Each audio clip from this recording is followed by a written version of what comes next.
एक जोड़ा जंगल में मस्ती कर रहा है। अगले ही क्षण विशेष प्रभाव ध्वनि। महिला डर के मारे पीछे हट गई। आदमी उठकर देखता है कि कोई असामान्यता नहीं है। वह महिला से कहता है कि खुद को मत डराओ, लेकिन महिला का स्पष्ट रूप से अब और कोई दिलचस्पी नहीं है। वह मुड़कर घर जाना चाहती है।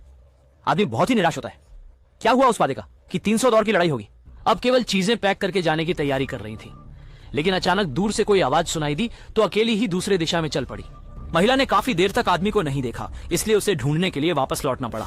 तभी अचानक आदमी बगल से प्रकट हुआ और महिला पर गिर पड़ा। इस समय आदमी की गर्दन और सिर लगभग अलग हो चुके थे। खून फव्वारे की तरह महिला के ऊपर छिड़कने लगा। उसने जोर से आदमी के शरीर को धक्का दिया और खून ने उसकी स्कर्ट को लाल कर दिया। लेकिन जैसे ही महिला ने 2 कदम दौड़ लगाई, आदमी फिर से उसके सामने सही सलामत खड़ा था। महिला ने हैरान होकर अपनी आंखें चौड़ी कर ली।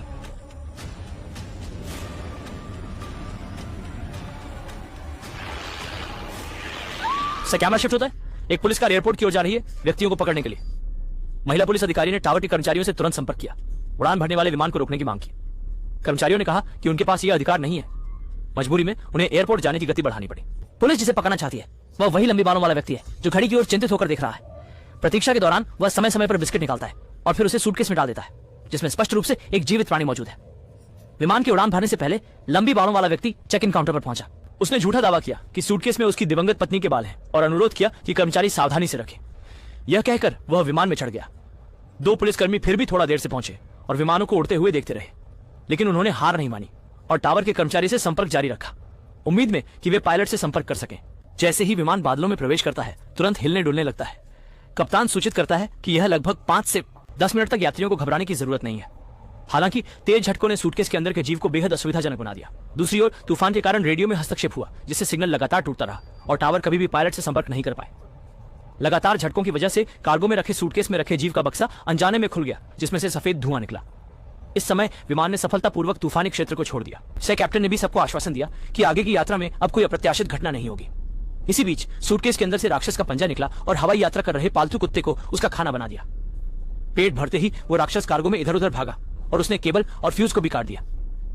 कैप्टन ने कॉकपिट में तुरंत धमाके की आवाज सुनी, इसलिए उसने एयर होस्टेस को स्थिति का पता लगाने के लिए भेजा। इस समय एयर होस्टेस की मुलाकात हुई एक आलस करने की सोच रही छोटी मोटी लड़की से, जिसने यह काम उसे सौंप दिया।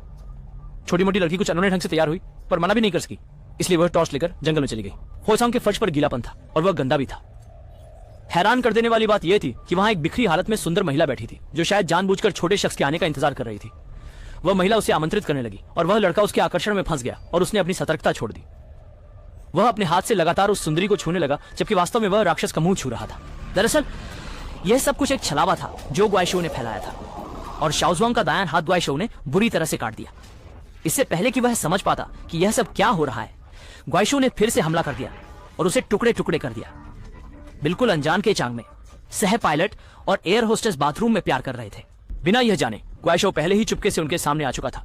दोनों ने ग्वाइशो के अस्तित्व को देखा, लेकिन इस जीव की खतरनाक स्थिति को नहीं समझा, यहां तक कि उन्हें यह बहुत प्यारा लगा। फूजी चांग ने बिना सोचे समझे इसे छेड़ने की कोशिश की।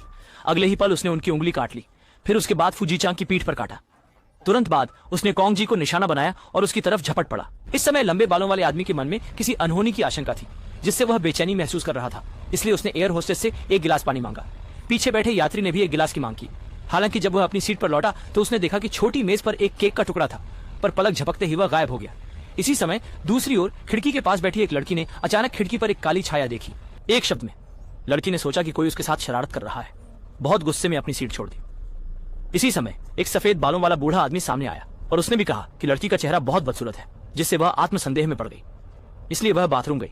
आईने में देखने लगी कि क्या उसके चेहरे पर कुछ है। लड़की तुरंत डर से स्तब्ध हो गई।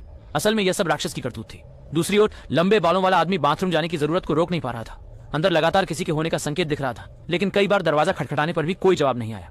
तभी लंबे बालों वाले व्यक्ति ने अचानक देखा कि दरवाजे के नीचे से खून बह रहा था। उसने तुरंत स्थिति के बारे में एयर होस्टेस को बताया।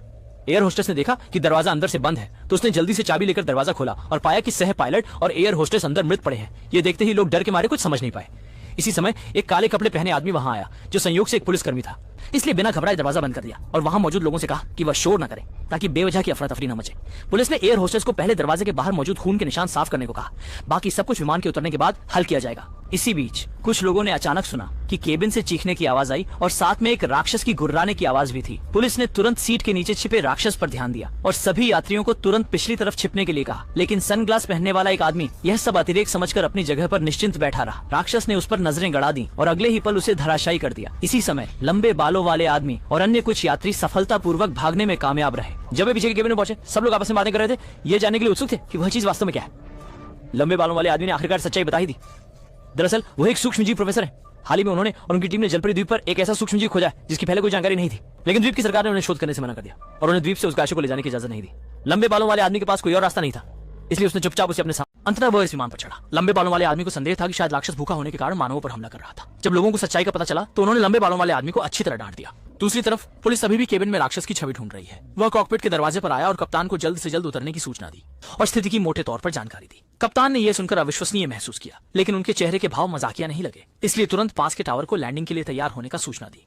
दूसरी तरफ राक्षस फ्यूज को चबाने में लगा हुआ था, जिससे अलार्म फिर से बजने लगा। उनमें से एक उत्साही यात्री, जिसका नाम अजय था, स्वयं सेवक बनकर कार्गो होल्ड में जांच करने की पेशकश की। तभी कप्तान निश्चिंत होकर वापस चालक सीट पर आया। उस समय टावर के कर्मचारियों ने देखा कि इस विमान के यात्रियों की सूची पर उनमें से एक खतरनाक अपराधी है जिस पर कई हत्याओं का आरोप है। पुलिस गलती से समझी कि विमान पर हुई हत्या अपराधी ने की है और उसे हर हाल में पकड़ना चाहती है। दूसरी तरफ अजय पहले ही रेलवे स्टेशन पहुंच चुका है। कार्गो होल्ड में खून से लथपथ छोटे पांग को पाया गया तो तुरंत इंटरकॉम का उपयोग करके एयर होस्टेस को सूचित किया गया। एयर होस्टेस ने बहुत ही दुखी होकर कहा कि वह छोटे पांग को देखने जाएंगी। आखिरकार उन्होंने ही छोटे पांग को कार्गो होल्ड में भेजा था।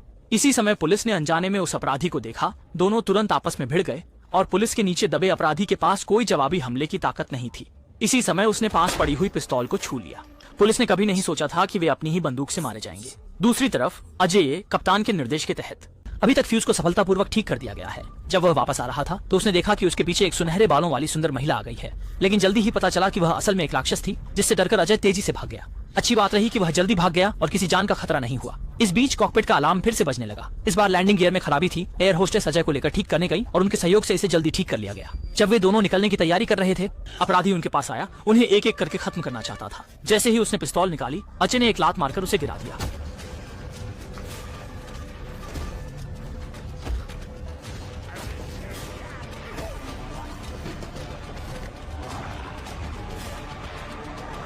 जैसे ही वह पिस्तौल उठाने वाला था, वैसे ही राक्षस उस पर पहले से नजर गड़ाए हुए था।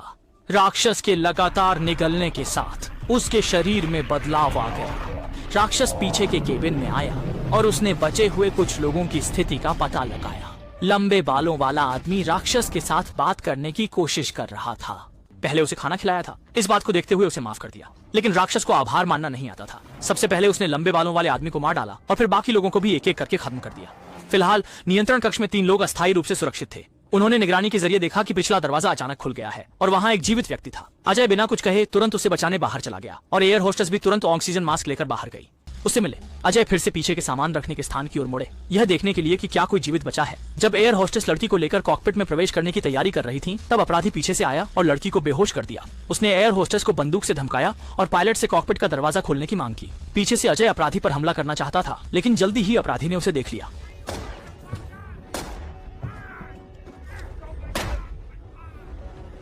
इस बीच एयर होस्टेस ने लड़की के साथ कॉकपिट में शरण ली।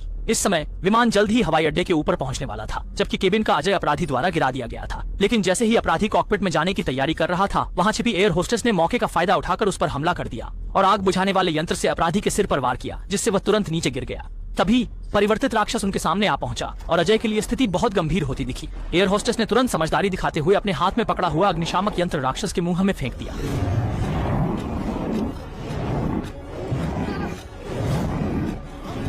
और इस समय अपराधी ने अचानक आपातकालीन निकास खोलने का विकल्प चुना। विमान जल्द ही उतरने वाला था, लेकिन घायल कप्तान के पास अतिरिक्त ताकत नहीं थी दरवाजा खोलने की। लैंडिंग गियर, सौभाग्य से एक जीवित बचे व्यक्ति ने पायलट की मदद की। अंततः लैंडिंग गियर खोलने में सफल रहे, लेकिन फिर भी रनवे से बाहर हो गए।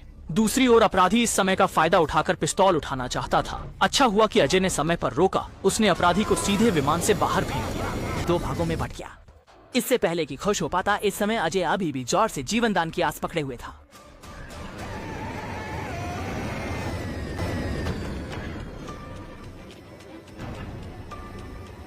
यहां तक कि अजय भी कुछ हक्का बक्का रह गया। ये नजारा देखकर न्यूटन भी खून की उल्टी कर दे। ये खतरनाक दृश्य एयर होस्टेस ने भी देख लिया। अजय ने उसे अभिवादन किया। जब एयर होस्टेस को यह एहसास हुआ कि इस तरह से नीचे जाया जा सकता है, तो उसने लड़की को उसके साथ विमान छोड़ने के लिए कहा। इस बीच पायलट ने मॉनिटरिंग के जरिए देखा कि राक्षस अभी भी यात्री केबिन में है।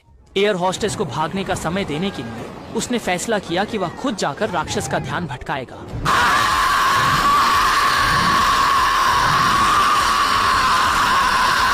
कप्तान एक तरफ उस जानवर के हमले को सहन करते हुए दूसरी तरफ दिशा को नियंत्रित करने की कोशिश कर रहा है, लेकिन दुख की बात है कि आखिरकार विमान रनवे से भटक गया।